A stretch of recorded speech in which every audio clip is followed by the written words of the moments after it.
Okay, thank you. We're live, Leader.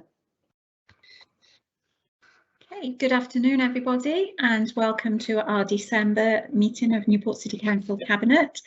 I'm very pleased to see you all here today. And this is our last Cabinet of 2021, and I'm sure there'll be an opportunity to reflect on the year that's just gone by as we go through. So we'll start with item number 1 on the agenda. Apologies. Do we have any apologies, Anne? No, Chair. Thank you. Item number 2, declarations of interest. Any declarations of interest? No.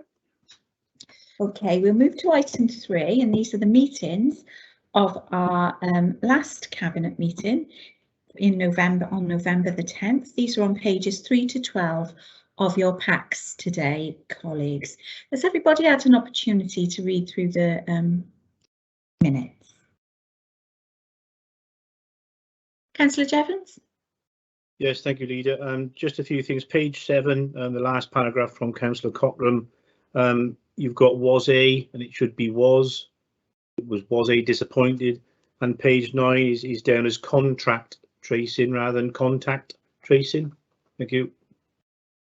Thank you for that. Can we have those errors corrected, please, before the minutes are published? And with those errors, with those corrections made to the minutes, are members content to move that they are a true record of our previous meeting? Happy with that. Yeah.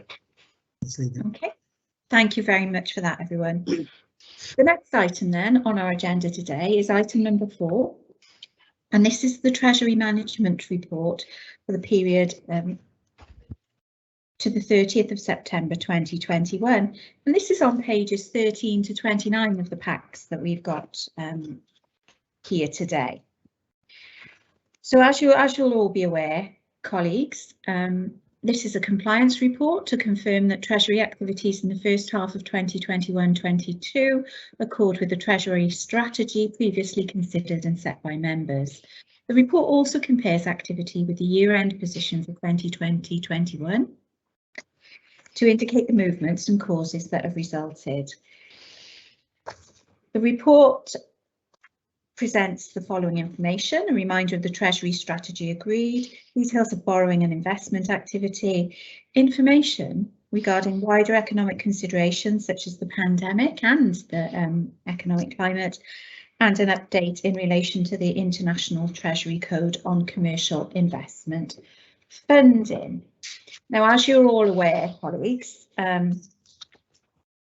this report, as always, has been presented to the Governance and Audit Committee and has been endorsed by them for onward consideration by Cabinet and ultimately Council. Now, as at the 30th of September 2021, the level of borrowing has decreased by 9.1 million on 2020-21 levels to 144 million.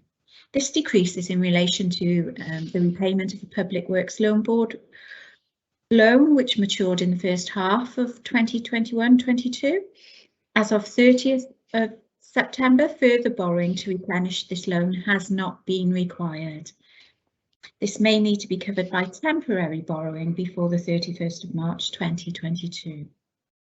With a number of loans which are equal instalments of principal, which pays back principal over the life of the loan, and the interest associated with the loan goes down as the principal outstanding reduces. The level of investments has also increased by 4.1 million to 28.9 million, meaning a decrease in net borrowing of 13.3 million during the first half of the financial year to 115.1 million.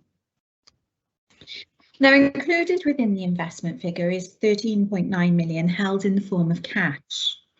This is circa £6 million less than year end, but due to the continuing pandemic, the authority has continued to keep higher levels of cash than normal that can be made available at very short notice to cover any unexpected calls on our cash flow.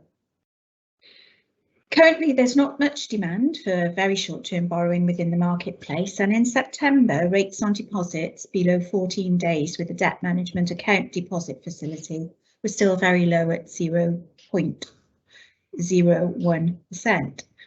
The authority has its investment with other local authorities of £15 million, with slightly better but still relatively low interest rates. It's anticipated that investments will reduce during 2021-22 as an alternative to borrowing until we reach the balance of 10 million, which will remain invested for compliance with Markets in Financial Instruments and Derivatives Directive. As a result of this collective position, no new long-term borrowing was required to be taken out in the first half of the financial year. However, it is anticipated that the Council will need to undertake additional borrowing on a short-term basis for the remainder of the year in order to cover normal day-to-day cash flow activity. However, with current capital expenditure forecasts, it is expected that there will be no specific requirement to undertake long-term borrowing this financial year, although external borrowing may still be considered to manage interest rate risks and the Council's longer-term borrowing necessities.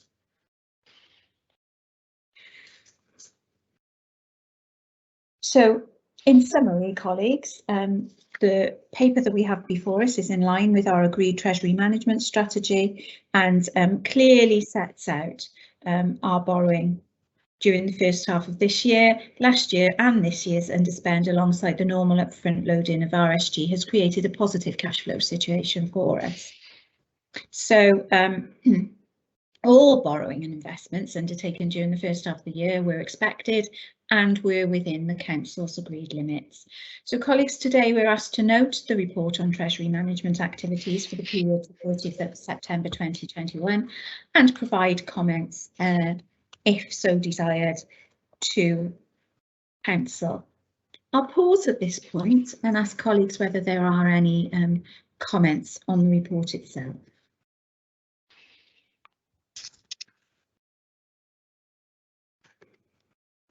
Me, Leader.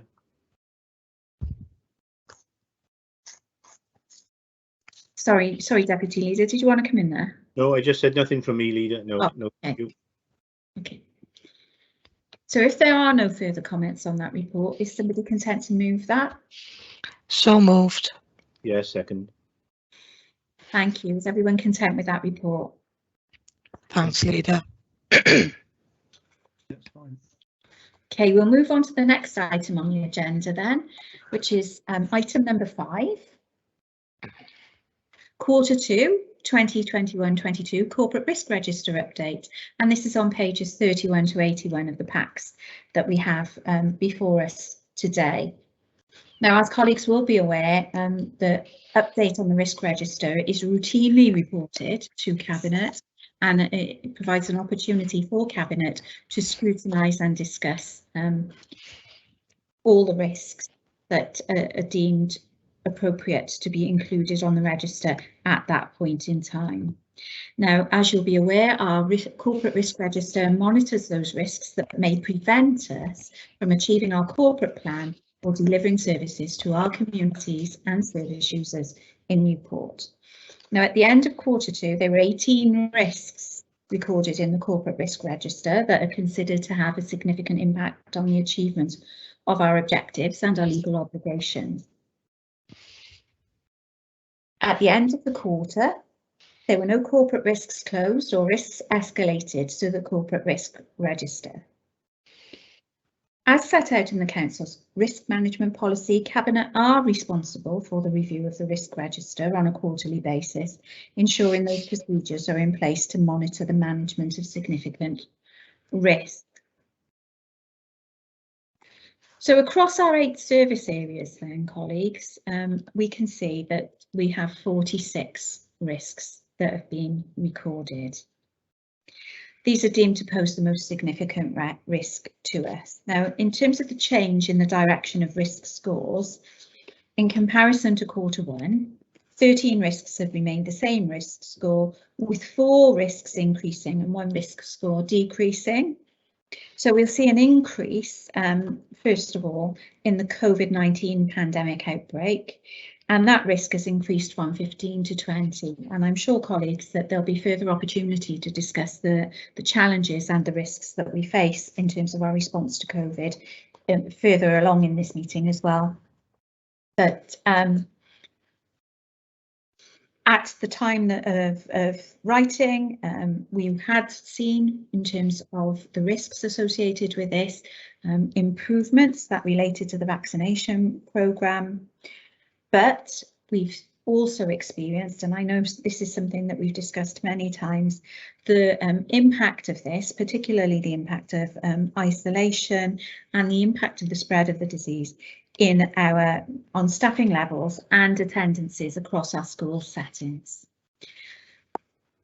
As you'll be aware, colleagues, there is now a new uncertainty with a new variant, and residents and the council will have to remain really vigilant of the winter period, and we'll come back to that later in the meeting.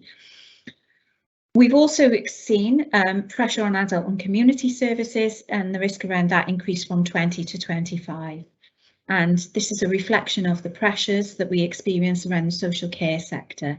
There's a significant number of job vacancies in this sector, and all care providers are experiencing difficulty in attracting new entrants. And I think it's really important to note at this point, colleagues, that as a council we're involved in local, regional and national discussions to ensure that service users receive the care packages they need and to address the issues of recruitment and vacancies. And I think it's important to highlight that. Now, we've also seen an increase in the risk around climate change. This has increased from 9 to 12. And following on from COP26, there is more emphasis for nations to decarbonise and reduce their impact on the environment. And the risk score has been increased to reflect that. We've committed as a local authority to reducing our carbon emissions to a net zero by 2030, and we have made good progress towards this target, but we know that we need to do more. And we're currently consulting on our carbon reduction, our climate change strategy. In November at full council, we also declared an ecological and climate emergency, which recognises the need to protect our local environments and also reduce our carbon emissions. And this is a piece of ongoing work that is an overarching piece of work that will be reflected in all of the work that we do going forward. A further risk that we've seen increase during this period, which we'll come to later in a separate report, is an increase in the risk associated with Brexit. So in the last quarter, there have been wide-ranging economic impacts that are having an impact on the service delivery here in Newport, and we will come to that later. At this point, colleagues, I'm going to pause and I'm going to invite comments on the risk register. Would anybody like to comment on any of the risks that we've discussed here today? Could I? Councillor Cochrane? Yeah, thank you, Rita. You alluded to the issue on pressure on the social services with staff vacancies and rates of pay and things like that. Just an example, obviously I was at a regional partnership meeting yesterday, and obviously it was decided that we couldn't wait for governments to start making the necessary arrangements to uplift the rates of pay. So we're going to be uplifting as a region now domiciliary care, because that's an issue as well. Obviously, I think it's too expensive to look at social work and all that. We just couldn't afford it. But an example what I'm coming to is that to uplift the domiciliary care workers across the region is £1 million alone, just by bringing them up by £1. Now you can see the type of money that what would be needed to uplift them to a real living wage. And I don't mean sort of even £11 now, to be perfectly honest, with the hospitality sector offering £14 to £15 now. I honestly don't think the pound is going to be enough, but at least we're doing something. We just can't wait for governments to make that decision. So as a region, we've done that using the winter plan money, 1.8 million, but nearly £1 million of that is to uplift the dom care only by £1, but it's costing £1 million. As an example. Thank you for that, Councillor Cochrane, and you do highlight a really important aspect of this, what the pandemic has revealed to us all is the true value of the work that many of our citizens actually carry out, and how important it is that we value that going forwards, and not just value it in terms of providing our thanks, but actually value it in terms of recognition and financial recognition for the true value of the work that people do. So thank you for highlighting that for us. Deputy Leader, did you want to come in there? Yes, thank you, Leader. It's just on ash dieback and the possibility of the change in landscapes that we could see over the coming months throughout the city, where we have to remove trees that are a danger, both to public and to buildings, etc. But we won't remove those, unless absolutely necessary. But when we do, we'll replace, as within our policy. But it's just that, we will need to remove these trees, and you may see some change in landscaping as we go across the months dealing with ash dieback. Thank you. Thank you for that, Deputy Leader. And absolutely, we're seeing that in my own ward as well, but so essential that we remove the risk, the health and safety risk to the public. Councillor Hughes, did you want to come in there? Yes, please. Thank you, Leader. If I could just refer back to the climate change plan and just remind the public that the draft is out at the moment for public consultation until the end of December, and all the details are available on all our social media and media sites. Thank you. Thank you very much for that, and thank you for taking that piece of work forward for us. It will be really central to the work that we continue to do in future. Are there any further comments from colleagues? Yes, Leader. Okay, Councillor Davis. Thank you, Leader. I just wanted to highlight where we are red ragged in relation to demand for ALN and SEN support and provision. That's specifically because we're still waiting for Welsh Government to release their implementation guidance in relation to the new ALN Act. There are delays, and I think we can understand the delays because we're dealing with a pandemic at the moment that's ever changing. I think we have to be sensitive to that. However, myself and my education officers have both raised this as a concern. I have via the WLGA, and I've particularly raised concern in regard to what the priorities and provisions should be in relation to funding. So work is still ongoing on that. And as soon as we have further information, we can move forward, and hopefully then we can move out of that red rag status. In relation to school budgets, we're now in amber because I'm pleased to report that only 3 schools are now in deficit, and 2 of these are projecting to have an in-year surplus by the end of 23-24. And those schools where we have concerns and potential risk of deficit budgets, intense work is going on with them, and the focus on that is support and help to ensure that good budget management is implemented. So work is ongoing there. So thank you, Leader. Thank you. Thank you very much for that really helpful update on that, Councillor Davis, and it's so positive to hear about the great progress that our schools are making there. Councillor Harvey. Thanks, Leader. It's just really to say you've touched on the COVID recovery and the fact that the cases are increasing day on day. It's just really for everyone to understand, any of us are a phone call away. If there are any issues, any problems in any way, shape or form, if you can't get us on the phone, then drop us an email. And that's right across the board. Any councillor will be more than happy to step in and update as we go along. Thanks, Leader. Absolutely, and thank you for that all-important reminder there. Councillor Mayor. Yes, thank you, Leader. Very quickly, because a lot of this is going to be covered later on, especially in the new normal item. The cybersecurity, that's always going to be red, I guess, because people will find their way around whatever efforts we do to try to stop them accessing data. And data is obviously so important to everybody now that everybody will try to hack it when they can. The other item which is red on my portfolio, of course, is the assets, the buildings, and this is a massive thing that we have to deal with. And part of it, quite a lot of it actually, is caused by the new normal as we try to rationalise how we operate services. But so I'll talk a little bit more later on. Thank you.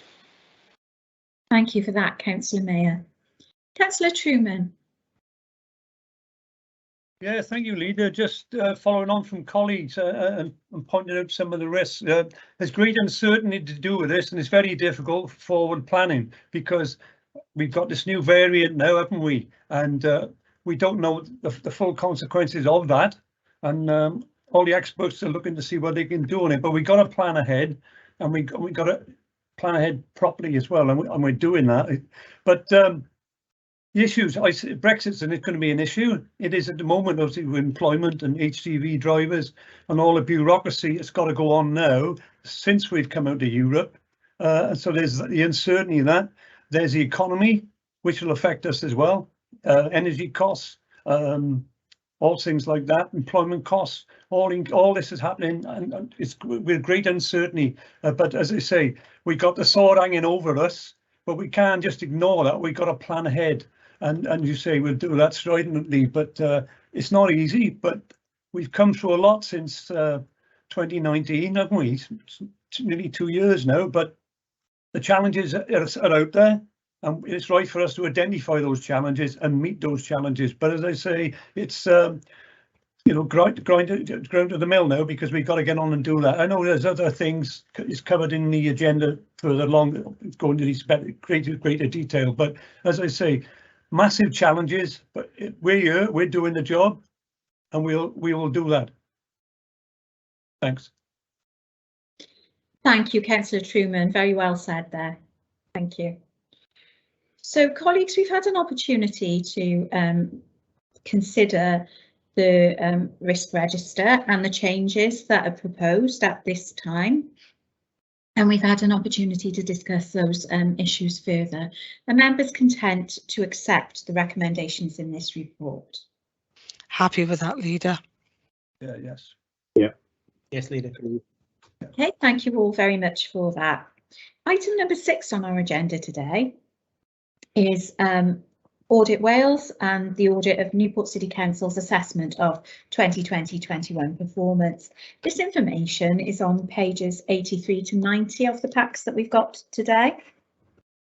And the purpose of the report is to present Cabinet with the Audit Wales assessment of 2020-21 performance certificate. This certificate confirms that as a council, we've discharged our duties under sections 15 of the Local Government Wales Measure 2009. And as part of our programme of regulatory activity, in accordance with the Local Government Measure, the Auditor General is required to issue a certificate of compliance to demonstrate that the Council is discharging its duties under the measure. This is the second certificate that, following the publication of the Council's annual report 2020-21, and this will be the final certificate of compliance issued by Audit Wales following the introduction of the new Local Government and Elections Wales Act 2021. So, colleagues, today we're asked to note the positive outcome from the certificate of compliance in relation to meeting our statutory duty under the Local Government Wales Measure 2009. Are there any comments on this particular item, colleagues? Nothing from me, Leader. I'm just very pleased that the certificate has been brought forward. Thank you. Thank you very much for that, Councillor Harvey. And I'm sure that we're all pleased with that recognition. And also what's reflected in that is the hard work and continued efforts of officers within the organisation, in spite of the challenges that we've also faced as an organisation in relation to both COVID and Brexit. So thank you to all the staff who've ensured that we've successfully met all those requirements. Colleagues, are you content to note the certificate? Yeah? Yes. Yeah, we need. Okay, that's great. Thank you all very much for that. We move on then to item number 7 on our agenda today, and this item is the new normal, and this is a report on our Newport City Council operating model going forward. Now, the information contained in this report is included in pages 91 to 109 of the packs that we've got. And as colleagues will be aware, discussions have been ongoing regarding a new operating model for the City Council. And in order to progress this work as a Cabinet, we'll need to reach a decision on a series of options and policy areas in relation to our staff and in relation to the use of our assets. And all of this information is detailed within the report.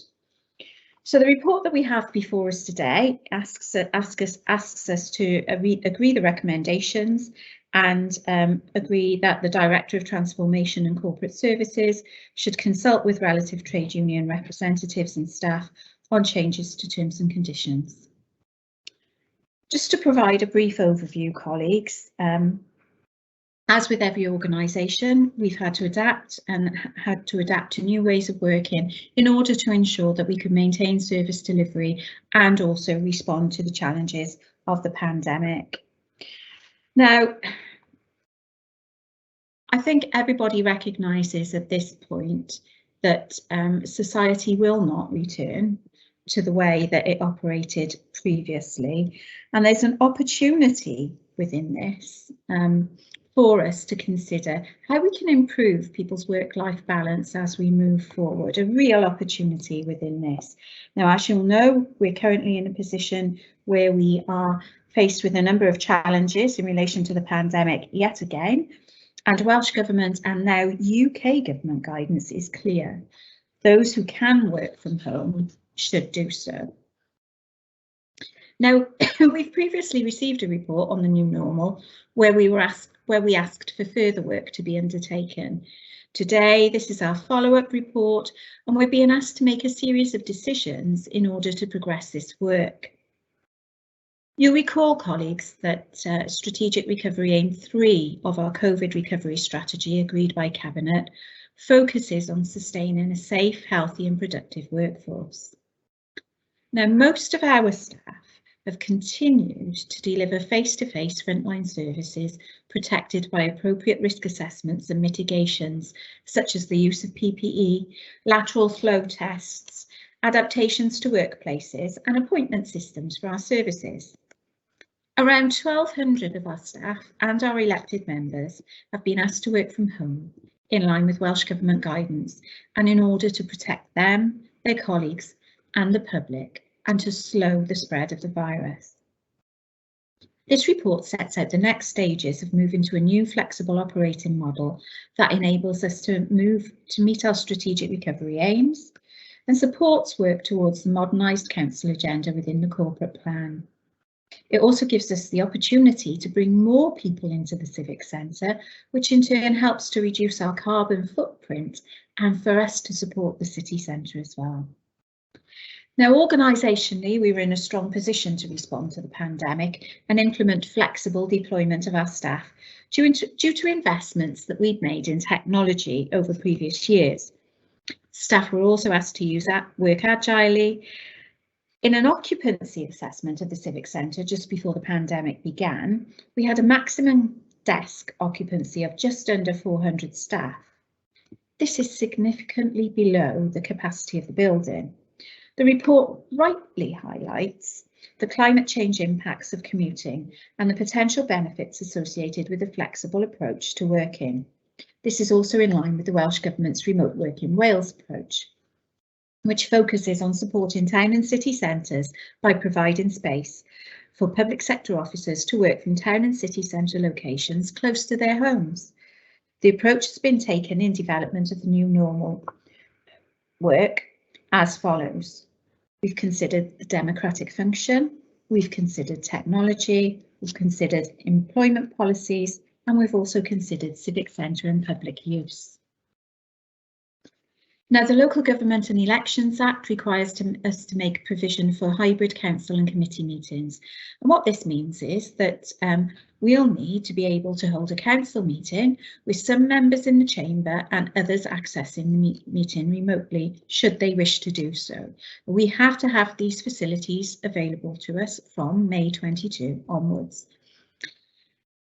We'll need to broadcast the meetings, and work is currently underway to install the technology to ensure that we can operate in this way. What we do know, colleagues, is that we'll need to adapt the way that we run meetings in future. Now, we've previously signed off a report to move our data centre from the Civic Centre in collaboration with our SRS partners. And due to our previous investments, we're well placed to maximise the potential of remote working solutions for both staff and members. So that leaves the utilisation of the Civic Centre and our employment policies as the substantive points for discussion today. Our staff have been incredible throughout the pandemic. They've shown real commitment to public service and to the people of Newport. And once again, I'd like to say a huge thank you to all of our staff. We've asked staff how they've adapted to working flexibly, and there's been a clear message that this is something that staff value and would like to continue with. Therefore, the report asks us to consider a review of a number of policies: agile working policy, work-life balance policy, flexi-time scheme, and travel and subsistence policy. And of course, within this, we'll also need to review car parking at the Civic Centre. As an employer with a responsibility to collectively bargain with recognised trade unions on terms and conditions for the workforce, any proposed employment policy change will need to be fully consulted on prior to adoption by the Council's Employment Partnership Forum.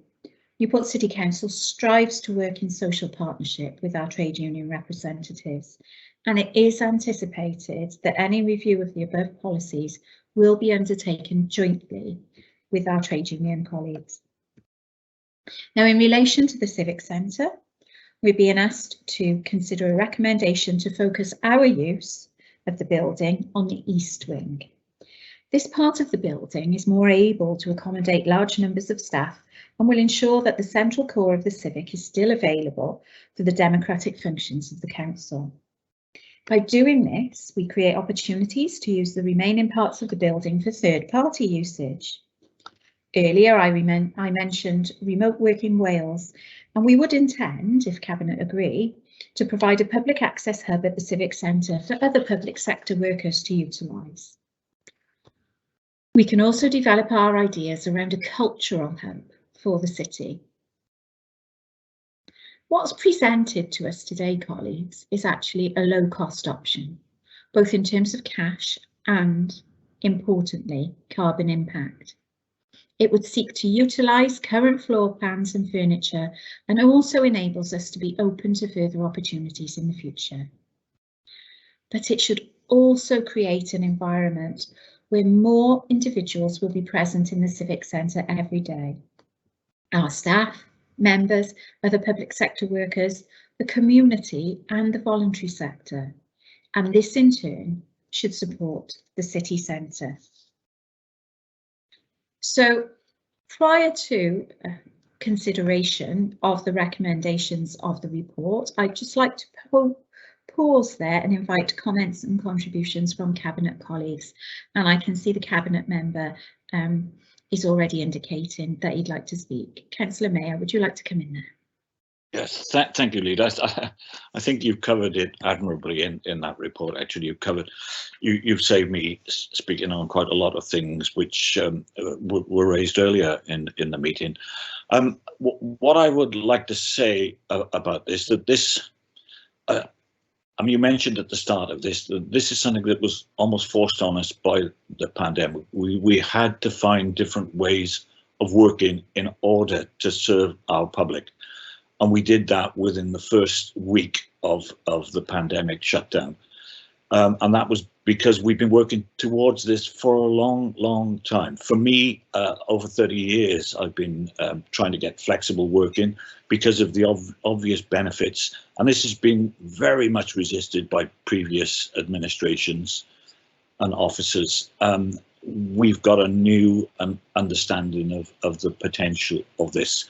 A lot of people think that this is also an opportunity for us to, let's make people work from home, whether they like it or not.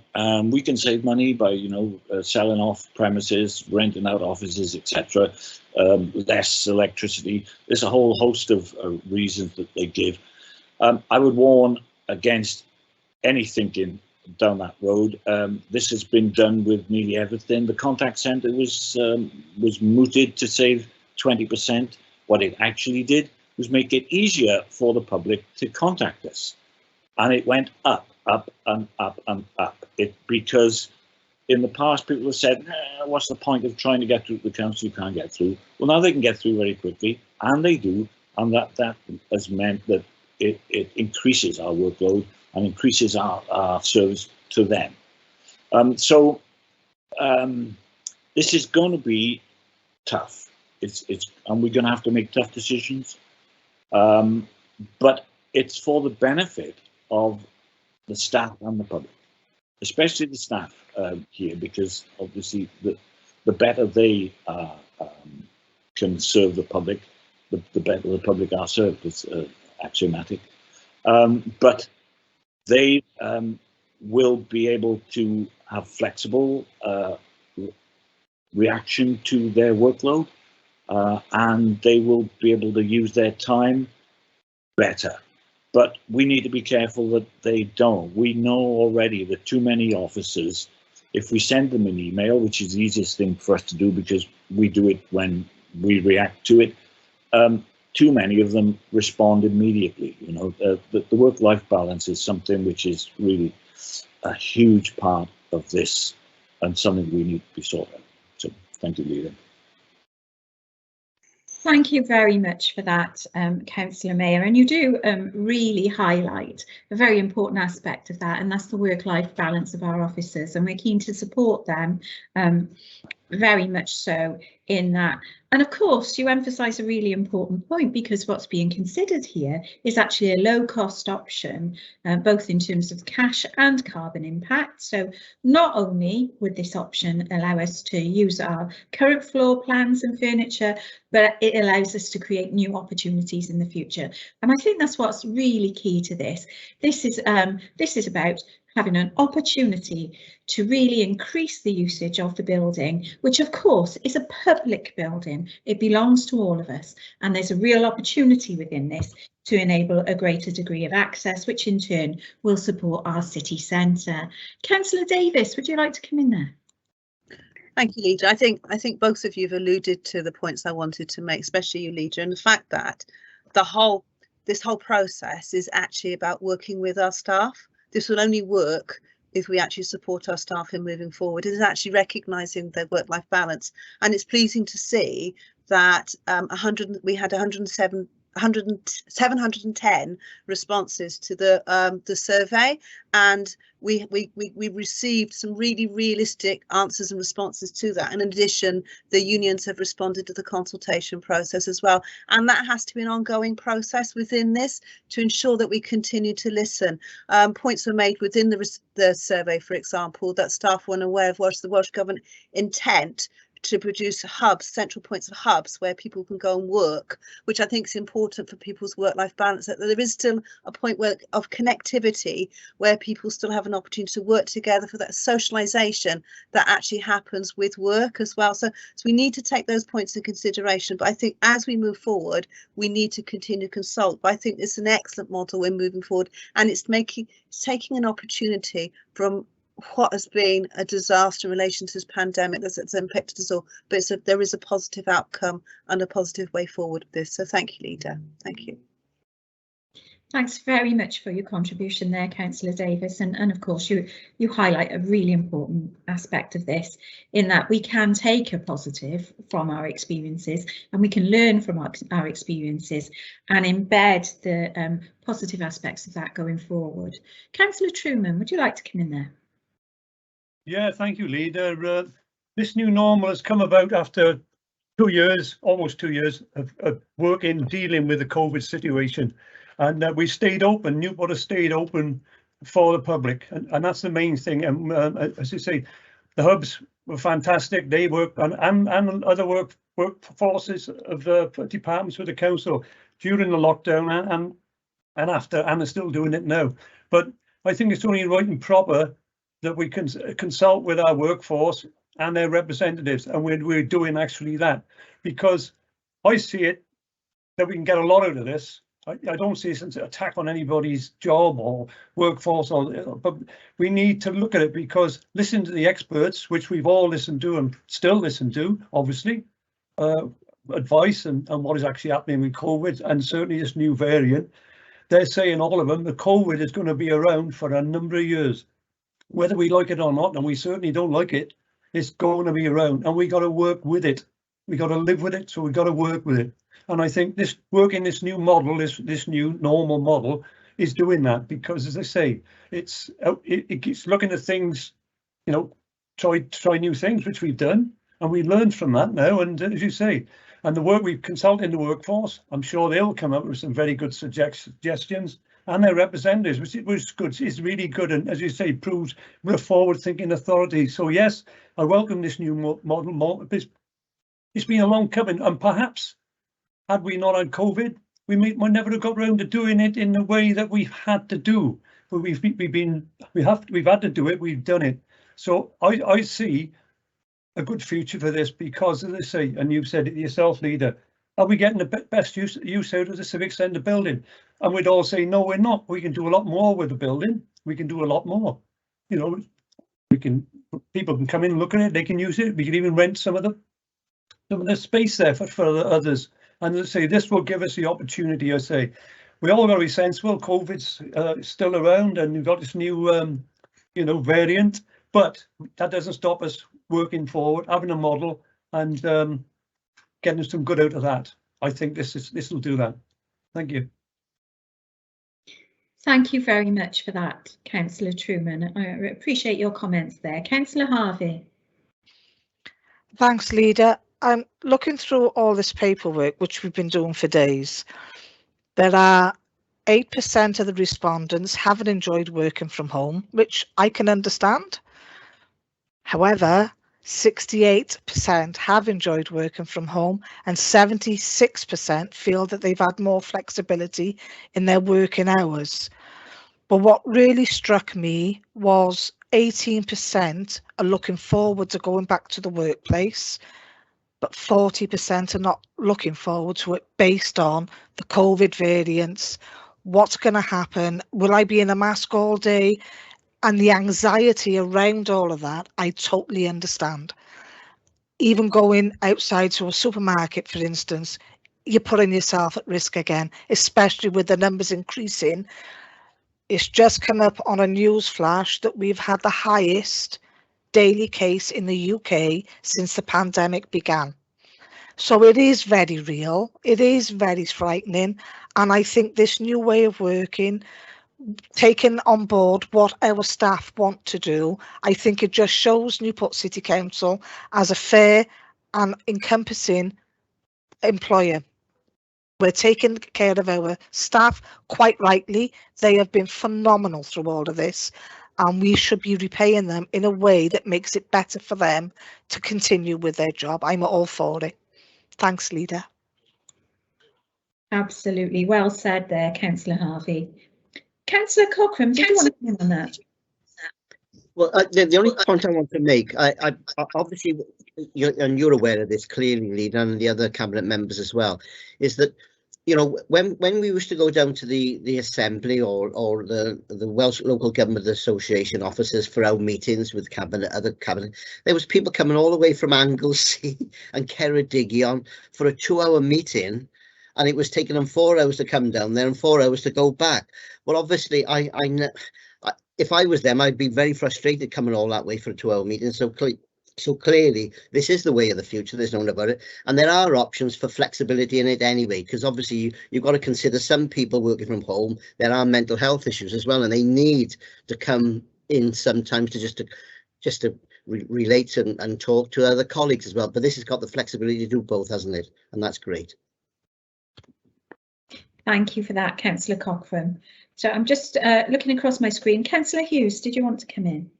Yeah, I'll come in quickly just to echo some of my colleagues, but I share your thanks for our staff for their efforts in the pandemic. It would be worth noting as well, because this isn't something that's just happened, is it? It's something that we've been working on. It's gone through scrutiny. There's been some amazing consultation, I think, with some of our academic institutions in Wales and beyond.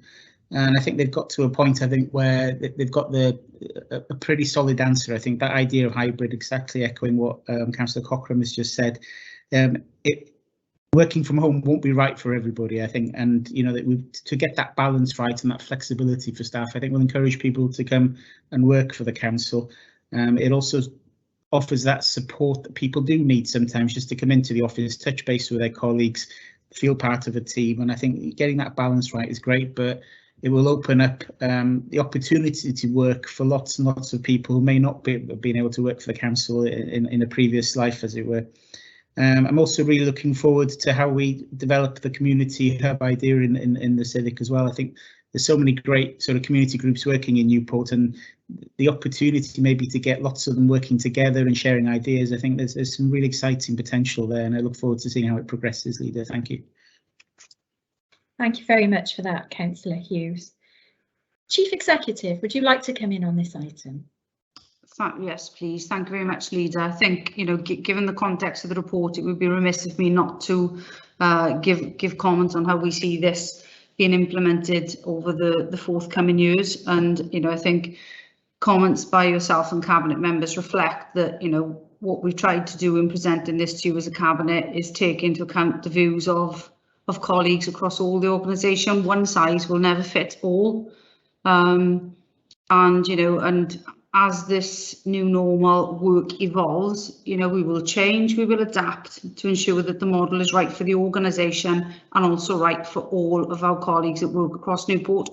So I'm really pleased and really grateful for the team's effort and the project board in pulling this together. It's not an easy task, but I think it does reflect, as I said, as Councillor Harvey said, the request of colleagues for the well-being, but also, as I said, the operating model of the organisation as a modern, mature and fit for purpose council going forward. So, continue to welcome views. We had, I think, hoped to go a little bit further with the report, but clearly with the advent of Omicron and the need for us to just be a little bit more sensitive over the next month, 2 months, then clearly, as I said, it's still a work in progress, but really pleased to be able to recommend this to you this evening and commend the recommendations in the report for your consideration.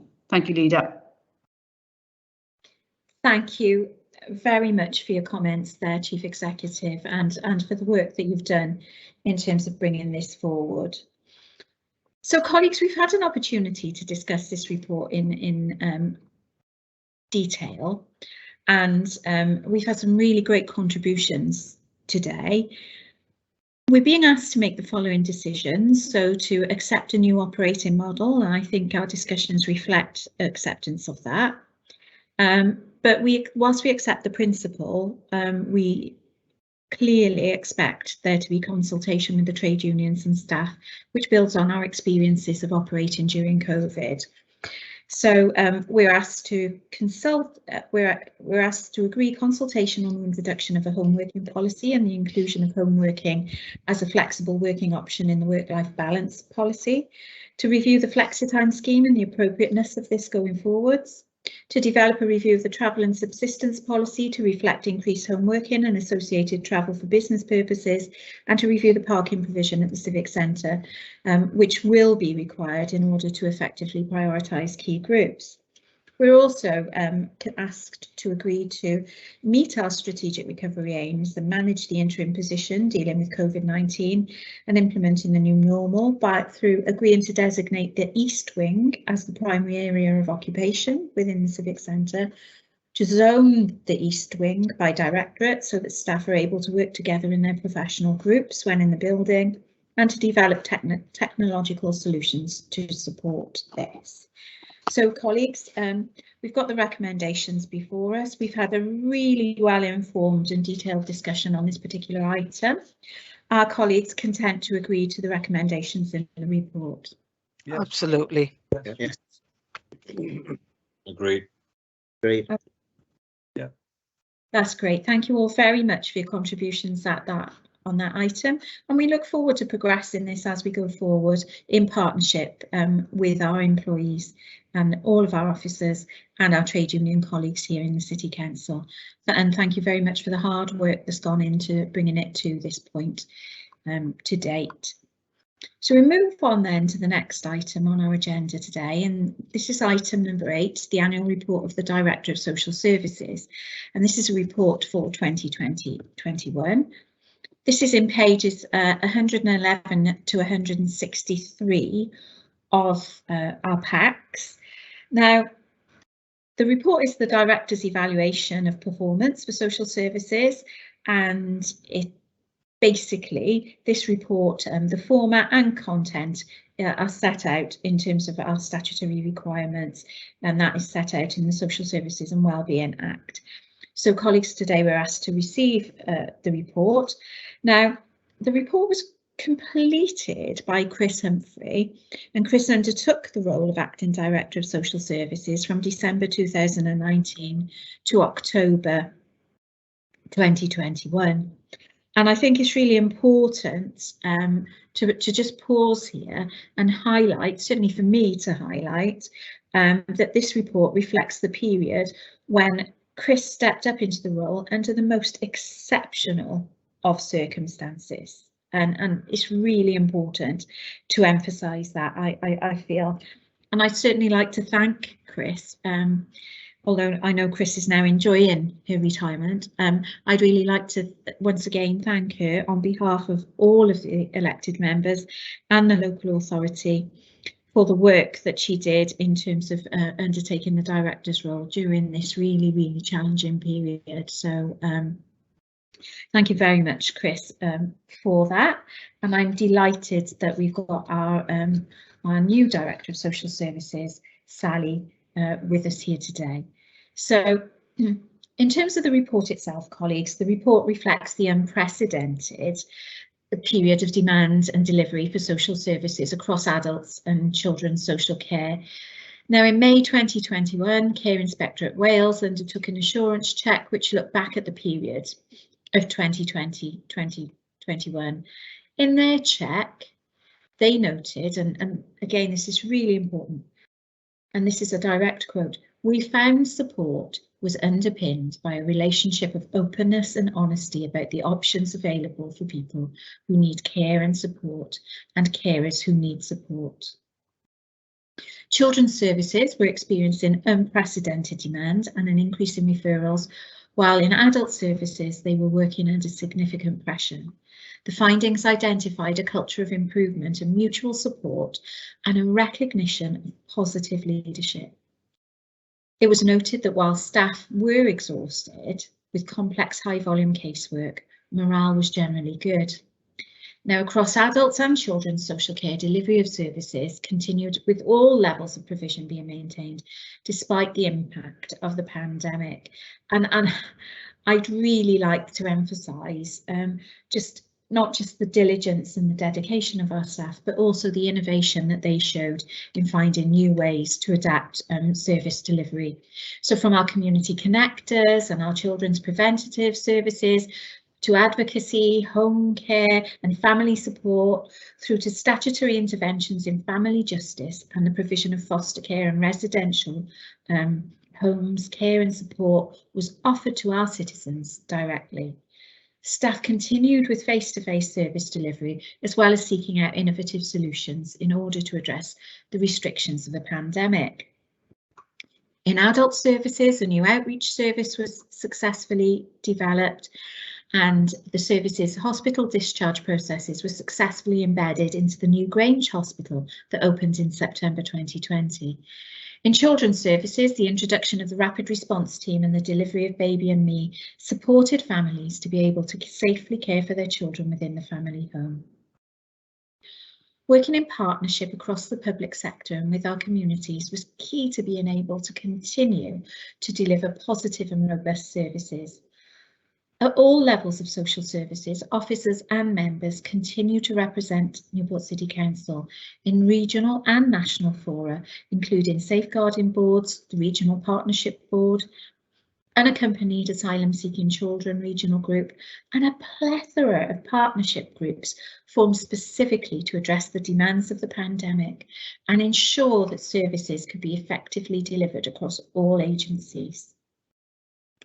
While in 2020-21, there were enormous pressures across social services, This report outlines the extraordinary ways in which staff continue to care for and protect our most vulnerable citizens. Going forward, we know we'll continue to face significant challenges. But as we've learned from this experience, there will undoubtedly be an opportunity to continue to improve services. And at that point, I'd like to invite the Cabinet member to comment on the report. Would you like to come in there, Councillor Cochrane? I think you've done my job for me, Leader, with that. That was excellent. I couldn't. But there's a couple of points I'd like to add. First of all, clearly, I'd like to concur with your comments about Chris and the work she did. There's no question about that. She was dropped into the deep end, so to speak, when the last director left. And I thought that, you know, she did an excellent job and well respected against her colleagues in other directors in the region as well.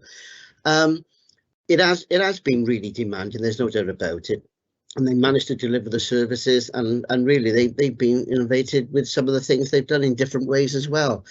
There are some big challenges. Safeguarding is clearly a big issue, I think, you know, but having the police and health in our safeguarding hub, we set it up as a pilot, and now that's being rolled out across Wales now of what we're doing in safeguarding, but we can't take our sort of our fingers off the pulse on that, especially what's happening lately with those poor children that were murdered. But we can never guarantee. We can put all the safeguards we want in, but we never know. And one of the big issues we're having, I think, really is the moment, and I spoke to the Cabinet Member of Education yesterday, with schools being in lockdown, we're not knowing what's happening to some of these children anyway, because so it can be a bit of an issue there. When we look at it, that we've got what, 380 children looked after, and 256 of those are in foster care. So I want to say a big thank you to our foster carers, because, you know, they're taking the bulk of our children and they're looking after and they nurture them in a cut sort of mentality, and I think it's really great. And we've had 26 successful adoptions during that period as well, so everything is going well in that side of things. One of the big things I'm so pleased about is our children's service residential homes, and you are aware that it's a success story, because you visited some of those homes before the children were there, and so much so that the Minister wrote us a letter congratulating us on this and wanted to sort of share this across Wales. The other quick point I'd like to make is you alluded to the Home First at the Grange. Well, out of that period, that small period of time, they had 840 referrals to them rather than sort of being admitted to hospital, and 475 were discharged. So they prevented 60% of those people not going into the hospital. Now, I know the hospital got a lot of problems, but you imagine that 60% extra putting that pressure on the hospital. There's a new dementia reablement service, and that's going extremely well. I got a special thanks really as well to the Regional Partnership Board, because we've had a lot of funding from them, and they've helped us clearly during this period. And if we're honest about it, it's a get out of jail card for that, because I don't know where we would have done with not just us in Newport. A lot of authorities relied on this funding we had through regional partnership boards. I suppose the last point I'd like to make really is if you look at, because it went to scrutiny, and we had a real good meeting, and very positive from scrutiny as well. It was raised about, you know, we've had all these underspends, but we're not living in a real world, do we, this year? Because we've had COVID recovery money, we've had vacancies, a lot of vacancies we've been told, and we've had regional partnership boards fund as well. So it's not a real world. So when people go on about underspent, it's not like that. So all I can say is I just want to thank the staff really, because and I think you've done it already anyway, but they have been exemplary during this period of time, and but they are tired. You know, they're worn out, and we have got a real problem with staffing across Wales, across the country really. And I know even yesterday I raised the point that we need a report really, even maybe just in the region, how we can increase the staffing and get Golly Gwent and places like that to increase the input, because obviously health have bursaries, and I say, why can't we start putting bursaries in to get some of through regional partnership board funding to get them into colleges. So they would have a sort of a low grade and all that. So payment wage, but that would encourage them then to go without just going into there with just a grant, really. So all in all, I think it's a very positive report, and I'm pleased. But we just can't take our eyes off the ball. Thank you, Leader. I don't know whether the director wants to come in on something, really. Thank you. Thank you very much for that, Councillor Cochrane. Sally, would you like to comment? It's just to reiterate, really, your thanks, Leader, to Chris. I will convey that on to her, because I do think that she stepped in a way that, and events obviously took such an unexpected turn in early 2020. And also to echo the thanks to staff, because I think that, I mean, like so many people across the council and across the public sector, the pressure on staff has been huge. And Councillor Cochrane's right, staff are tired and morale is low at this point. But again, I think that still you see those glimmers and you see those real positive messages coming back from staff, and a commitment to continuing to work for Newport. We've been really lucky in being able to retain most of our students who come to us, and they want to stay with us, which is a real tribute to the support that they've been offered while they're with us. I think the report does cover the sort of year of 2021, but I mean, it just feels like we've rolled straight over into another period of real challenge and immense difficulty going through 21-22. I would also like to thank our elected member and other elected members who really supported us throughout this period, because we have really needed that, and we've needed that backup throughout, really, in order to be able to continue to deliver services. I think sadly today it's almost like we're looking back again, and we're almost back right at the beginning of 2020. Discussions in social services today have been again about how do we ensure that we can safely have staff out visiting, and these discussions will be going on across the council. I do have a confidence that we'll continue to be able to do that with the support that we've offered. So thank you.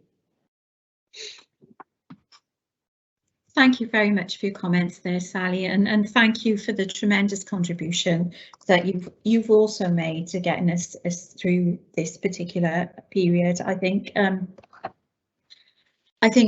what's very difficult to ascertain from any report that we read is the true level of professionalism and support, and the camaraderie and support between colleagues. And I think we mentioned the need for support and that engagement with co-workers during the new normal report, and actually what we see there is we've seen is a reflection of that in our response and the way people have worked during COVID. So thank you for that.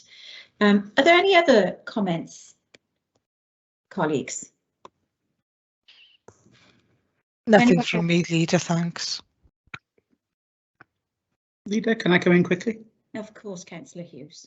Yes, just to say, sort of, as you know, I'm a qualified social worker as well, and we've, I think the profession has taken quite a battering in the media this week, and I think, to colleagues out there, I think it's going to be sort of warming, I guess, to hear council staff and officers and councillors sort of thanking and praising the work that they do, which is the reality of the situation. We know that they're working, as Councillor Cochrane said, under incredibly difficult and challenging work conditions, and I just, throughout my career, all I've seen really dedication and passion, and people that really care about protecting children or families and offering the right support.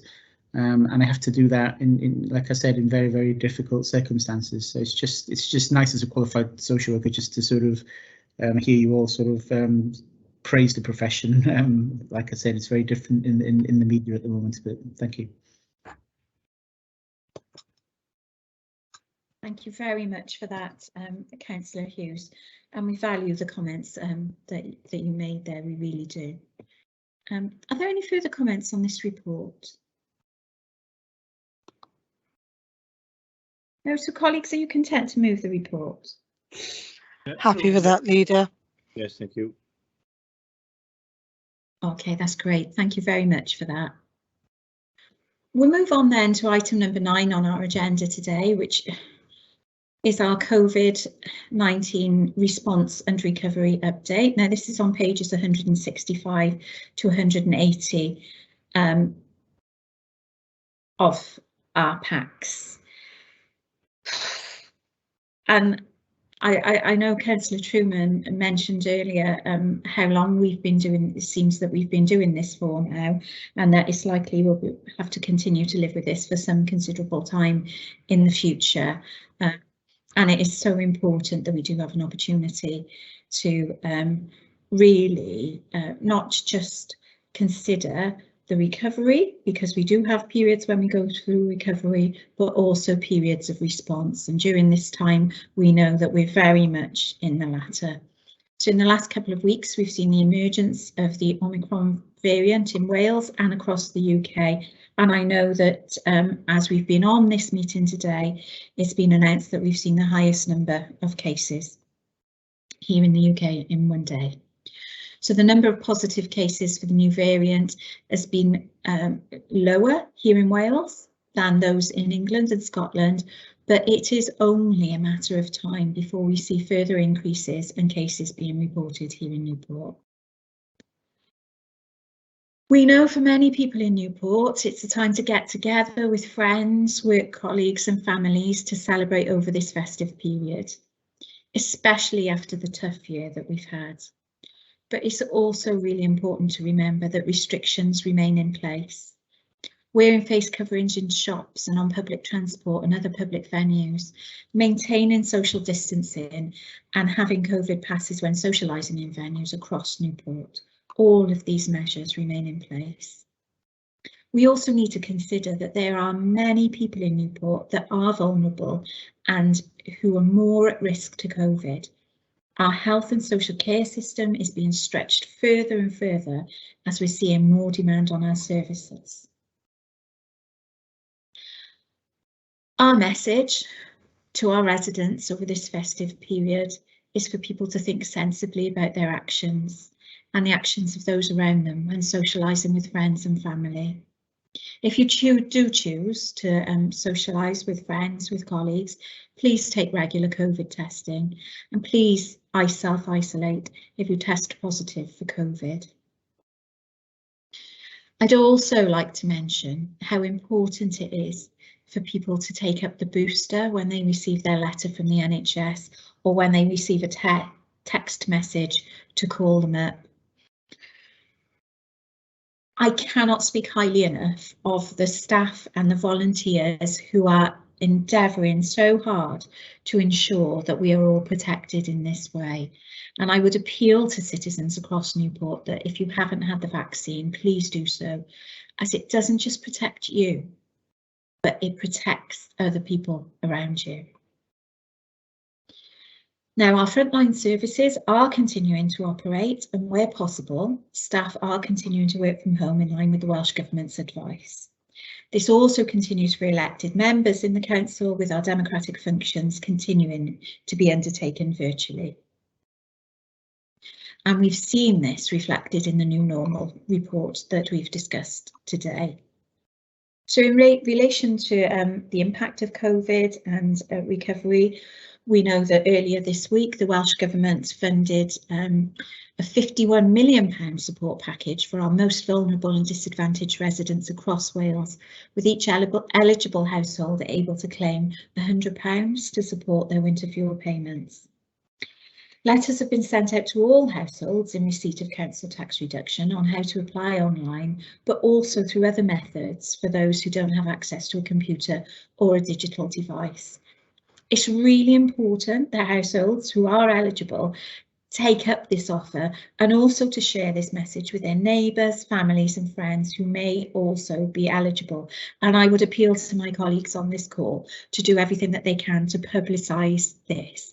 I think many of our citizens across Newport suffered a cruel blow when the UK government withdrew the uplift to universal credit in October, and this generous offer from the Welsh Government offers support to some of our most vulnerable families, and we should do all that we can to encourage people who are eligible to come forward for this.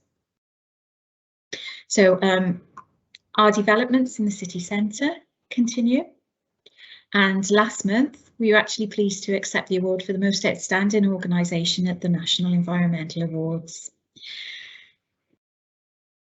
As you can see from this and these examples that I've highlighted, our work does continue, colleagues, and as you'll all know, in terms of lots of the activities that we're undertaking, work does continue.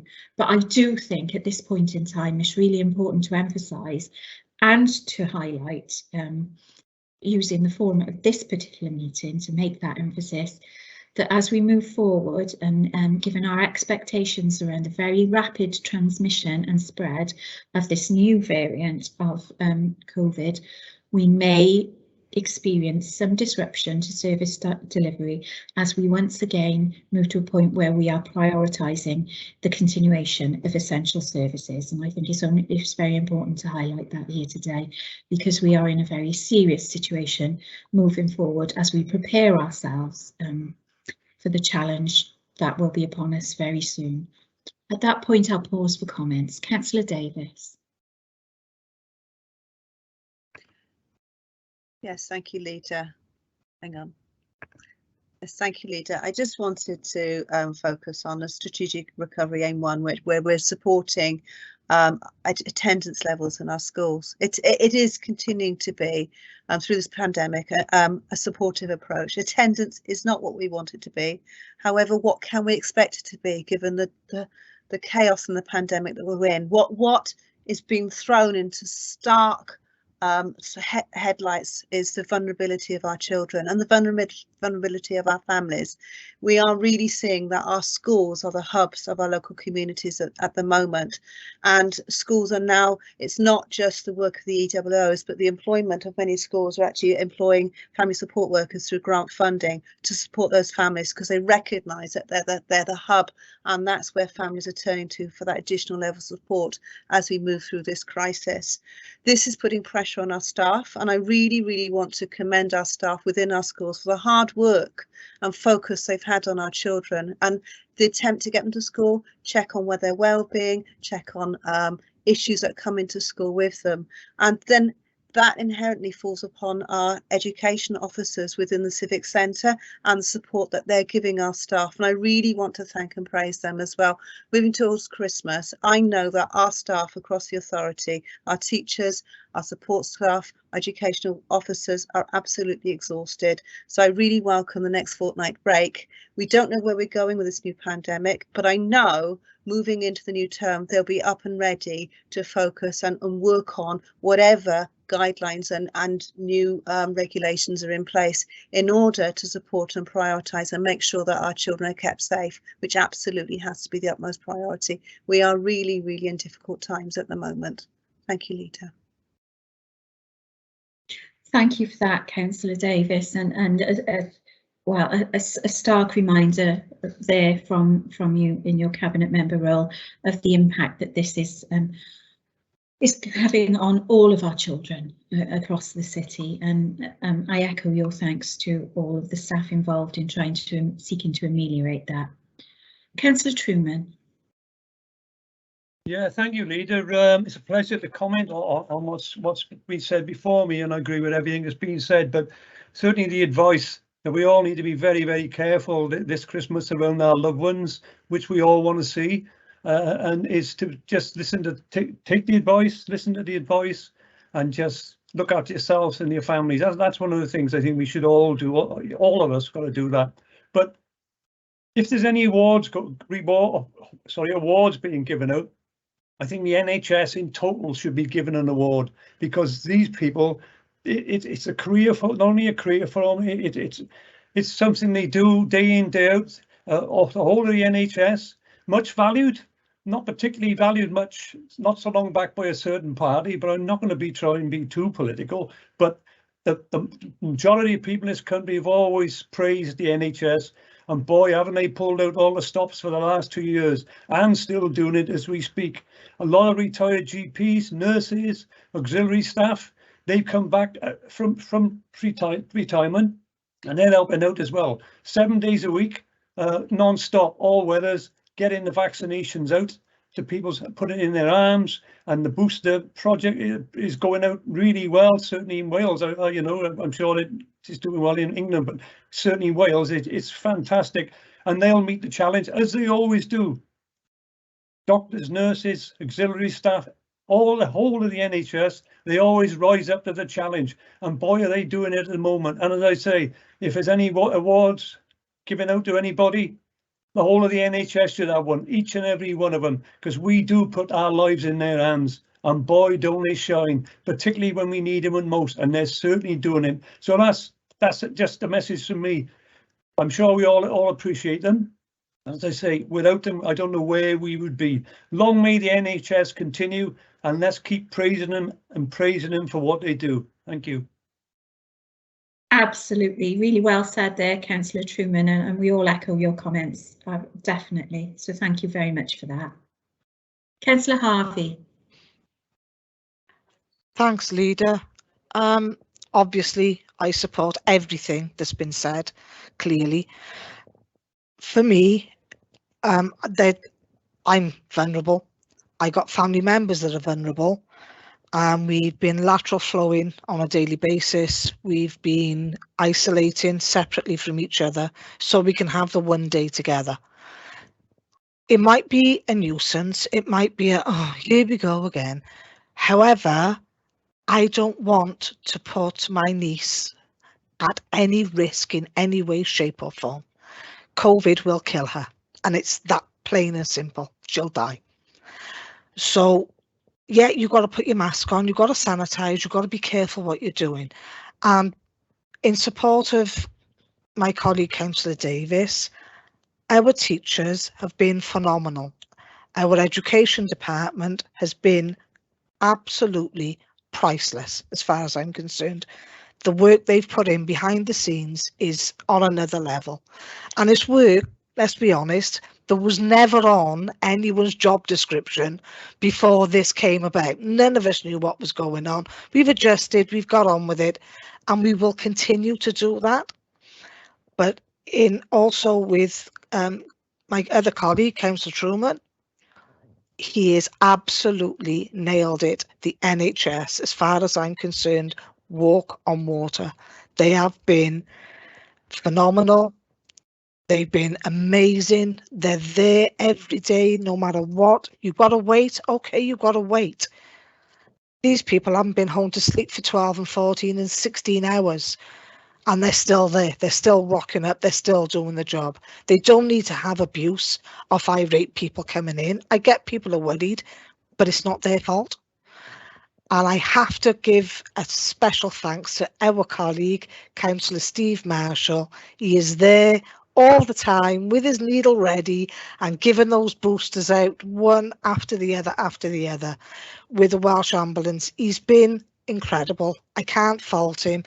And in respect to the boosters, I got to be honest, there is a queue, but you get there and you're in, out, finished, done, off you go.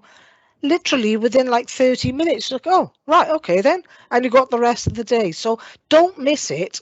Do not miss this booster. Take it up, take it wholeheartedly and just look after each other, and we'll see you all in the new year.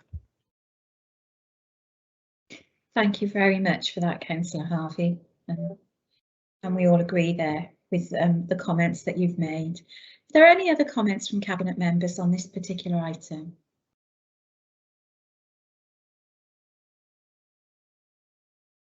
No? Okay. Are members content with that report then? Yes, for that, Leader, yeah. Happy with that, Leader. Thank you. Yes, Leader. Okay, thank you very much, everyone. We move to the next item on our agenda, and this is item number 10. It's on pages 181 to 186 of your packs, and this is our post-Brexit update. So, it's been nearly a year since the UK formally left the European Union and the single market, and throughout this year we have and we continue to see widespread impacts, not only from leaving the EU, but also due to the global impacts of COVID, as economies have seen increased demands and supplies have been disrupted. These impacts are also being experienced here in Newport, as we're seeing vacancies across all sectors, but most predominantly in construction, manufacturing, accommodation and food service activities. Supplies in food and goods have also been disrupted and are being seen on the shelves of our supermarkets. Major projects are also seeing increases in the price of materials and labour, which are then impacting on the delivery and the cost of those projects. And finally, the cost of energy, both electric and gas, and fuel has now increased, and this will see households on standard and prepayment tariffs see a significant increase in their energy costs. For our low-income households here in Newport, this is going to have a significant impact and will put further pressure on those vulnerable households. Now, as I've already reported and we've already discussed in the COVID Cabinet report, the Council has launched the Welsh Government's Winter Fuel Support Scheme to help eligible households to apply for £100 towards their electric and gas heating over the winter period. And in November, Newport was awarded £2.8 million to distribute to 7 external organisations to deliver economic and employment opportunities for communities through Newport. The Council's been liaising with the organisations to help them get set up and progress the delivery of those projects over the next 8 months. For our EU EAA citizens, it's been since over 6 months since the deadline passed for them. Now, for a significant proportion of residents in the city, they will have received either full settled status or pre-settled status, but we are aware that there are residents still awaiting a decision. I can't say this strongly enough, colleagues, that as a Cabinet, we would sincerely wish to reiterate our support for EU EAA citizens living and working in Newport, and that they all have a part to play in making Newport a great city to live and work in. Therefore, I encourage anyone who's still awaiting a decision or having difficulties to conclude their application to contact us, contact the Council and other organisations such as the Citizens Advice Bureau. There is help there for you. We want to support you. Please come forward because that support is there. Now, we're continuing to work with community groups and third sector organisations to ensure that EU citizens have access to the services and support they need. And we're also continuing to lead a citywide food project network to assess demand and expected demand over the winter period. We're reviewing our resources and capacity to respond to emerging need, and we're working with Gavo to make arrangements to support further food poverty work in the city. And I would like to just reflect really on what the emerging evidence is telling us about that. So the emerging evidence base, most recently a New Economics Foundation report highlighted that the poorer half of the UK population have seen their disposable income squeezed since 2019, while the richest 5% are better off by £3,300 per year. Within that, the regional disparities have worsened. We've experienced the impact of COVID and some government measures that have been in place to support people. Those people on fixed term contracts, they haven't been supported by furlough. Their vulnerability has increased. When I was reflecting on this, colleague, I was actually reflecting within the context of the socio-economic duty that's been placed on local authorities and public bodies actually here in Wales in March this year. And the socio-economic duty really requires us to put tackling inequality at the heart of our decision making as public bodies. Today, colleagues, it was announced that inflation has risen to 5.1%. And as I mentioned previously, the universal credit uplift introduced to support the most vulnerable through the pandemic was cruelly taken away in October. Meanwhile, the outlook continues to be bleak as next year's planned national insurance contribution increase puts many working households at risk. As we continue to face the challenges of the pandemic, it's incumbent upon all of us to take the socio-economic duty seriously. And this is really what I'd like to emphasise in discussing this particular item here today. There is a comment that I'd like to make, and whilst it may be controversial, it remains a fact. Leadership is a privilege that is bestowed on us by our peers. It's not an entitlement. And there are some politicians at the top of UK government that would do well to consider that. Considering the socio-economic duty, our Welsh Government here in Wales have tried to ameliorate some of the impacts of this by introducing the fuel payment. As a local authority, we've introduced free public transport across the city for the month of December. What underpinned that decision? Well, what underpinned the decision was not only the need to input an economic stimulus and support our businesses, but also a very real recognition of the struggles of families and individuals in many of our communities. And not only does this enable them to perhaps meet with their families and friends in other parts of the city, but it also enables them to have that all-important money in their pocket to do with what they will. Sadly, I feel for many of those families, that still remains a choice between whether to heat or eat this winter. Now, the reports that we've seen today also mentions our participatory budgeting scheme. We've contributed £250,000 to this through our COVID community recovery grant funding. This is about enabling groups within communities, not just to fund their schemes, but also to recover, to embed recovery. The principle of this is underpinned by building community wealth and strengthening capacity and capability.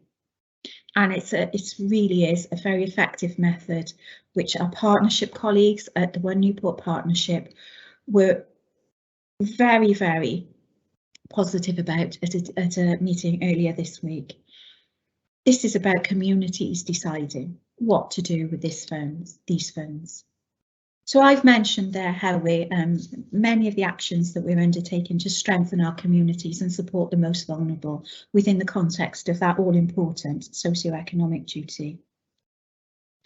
However, as a cabinet, we would like to go further with this, and given the situation that we find ourselves in, particularly today when we've had that announcement on the increase in inflation, I would like to announce that as a City Council, we will be increasing the funding available to our food banks across the city.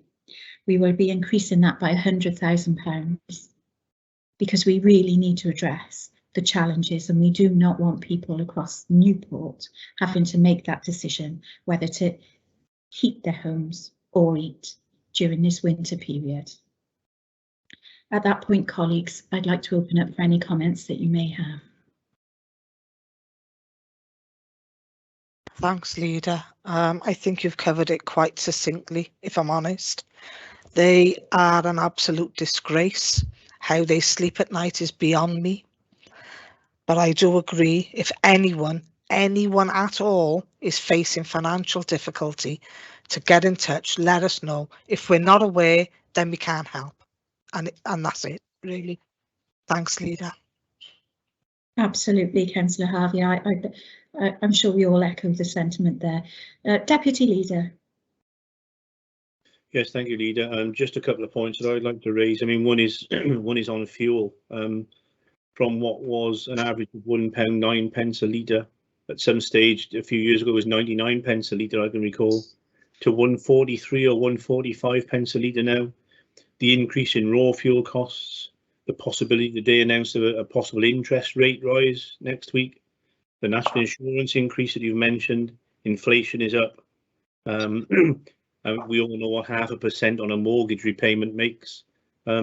This needs to be addressed at whatever level that is, higher up than us, but it needs to be addressed.